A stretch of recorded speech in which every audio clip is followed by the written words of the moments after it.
Жалалабадта канча көп кабаттуу үй мыйзамсыз деп табылды. Турак жайларга кимдер эйлик кылат? Биздин редакция компаниялар тууралуу маалыматтарды чогултту.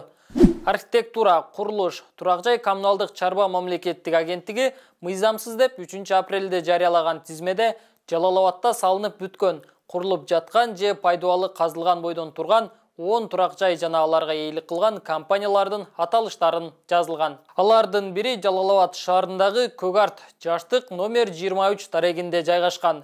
Имаратты Дост курулуш жоопкерчилиги чектелген коому куруп, азыр эл жашап жатат.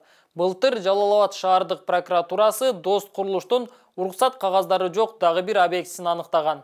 Ал имарат калаанын Айтакалов көчөсүндө жайгашкан муниципалдык жерге салынган. Бул боюнча кылмыш иши козголгонун Тазабек басылмасы жазып чыккан. 2020 жылы май айына карата компаниянын ошол маалдагы шаардык кеңештин депутаты Түгөлбай Сейдалиев жетектеген. Юстиция министрлиги компания 2023 жылы 24 мартта кайра каттоодон өткөнүн, ага азыр Алтымышев Адилет Нурдинович эйлик кыларын маалымдайт. Аманат курулуш компаниянын мыйзамсыз салынды делген турак жайы Мамыр Баатыр көчөсүндө жайгашкан. Аманат курулушту Самибаев Чыңгызбек Жанышбекович жетектейт. Ал ээси катары дагы көрсөтүлгөн. Самибаев 2010 жылы Жогорку кеңешке Жаштар кыймылы саясий партиясынын тизмесинде талапкерлигин койгон. Аманат курулушту негиздегендердин башка дагы фирмалары бар. Мисалы Толубек Карабеков турак жана турак эмес имараттарды курган ИБ Капитал ЖЧКсына, Анарбек Малабаев адистештирилбеген дүң соода менен алектенген Тек 2 ЖЧКсына, Азиз Былтырбаев да ушундай эле ишмердик жүргүзгөн Жолбор Стрейт Сервис жана Аскат Абдуллаев Акиташ жана гипс өндүргөн KG Minerals Plus компанияларына эйлик кылышат.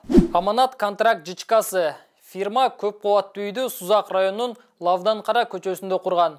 Фирманын ээси ким, кимдин атына катталган, кандай ишкердик менен алектенери боюнча ачык булактарда маалымат жок. Абадстрой ЖЧКсы курулуш компаниянын турак жайы Жалалабад шаарындагы Токтогул жана Алыкулов көчөлөрүнүн кесилишинде жайгашкан. 9 кабаттан туруп, биринчи кабатында соода борбору бар. Абадстройда 2021 жылы кайра каттоодон өткөн. Жетекчиси жана негиздөөчүсү Эрзат Шадибеков. Ал тууралуу ачык булактарда маалымат жокко эсе. Ачык бюджеттин маалыматтык базасы компания кайра катталгандан кийин активдүү иштегенин көрсөтүп турат.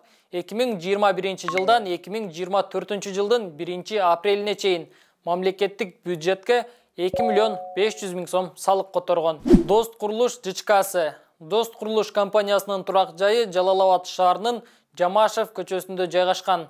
Ээси Алтымышев Адилет Нурдинович. Касымов Аскаралы жеке ишкер Аскаралы Касымовго таандыктелген көп кабаттуу үй Жалалабад шаарынын Ленин көчөсү 51Б дарегинде орун алган.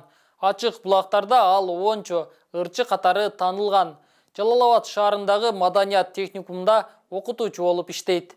Роял Строй ЖЧКсы курулуш компаниянын турак жайы Бекмамат Осмонов көчөсүндө жайгашкан. Фирманы буга чейин экс-депутат Нургазы Нишановдун коомдук жардамчысы болуп эмгектенген Улан Маматов жетектейт. Ал 2021 жылы Жогорку кеңешке шайлоого Сузак бир мандаттуу шайлоо округунан талапкерлигин койгон.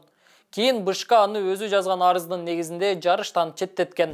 Ачык бюджеттин маалыматтык базасы Роял Строй компаниясы 2020 жылдан 2023 жылга чейин мамлекеттик бюджетке 856 миңден ашык салык төккөнүн көрсөттү. Ордо Плюс ЖЧКсы компания салган 9 кабаттуу турак жай Жалалабад шаарынын Кыргыз Республикасы көчөсүндө орун алган. Кийинки объектта 9 кабаттуу Кыргыз көчөсүндө курулган. Магнат ЖЧКсы компаниянын көп кабаттуу турак үйү Манас проспектиси 47А дарегине салынган. 2023 жылы кайра каттоодон өтүп, азыркы учурда Арапбай Турганбаев эйлик кылат. Т-медиа буга чейин Ош шаарында мыйзамсыз деп табылган 17 турак жайдын ээлери кимдер экенин да текшерген.